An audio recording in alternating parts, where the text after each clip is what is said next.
Ngayong tig-ulan guys, ito yung buhay namin, wala lahat. Oh, konti na lang yung bigas. Yan na lang, konting-konti na lang guys.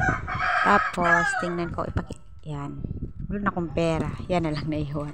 6 pesos ang naiwan sa pera ko guys. Tingnan natin dito sa labas. Kung anong ano dito. Wala rin to dito eh. Hala, may pusa pala dito. Sa lamisa pa talaga natutulog. Oh, wala ding kape. Walang kape. Kailangan yan sa tag-ulan. Wala ding kalamay. Asukal pala. Wala ding asukal. So, dito pa. Wala ding ano. Maliit na lang din yung ano. Mantika. Wala ding mantika. Wala ding asin. Ay, meron pa pala maliit.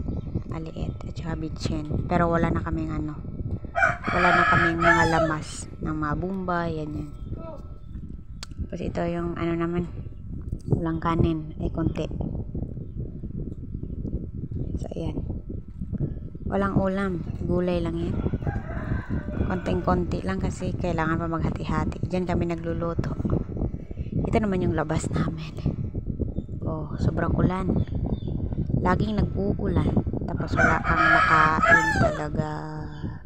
So, ayan. Kain na muna tayo, guys.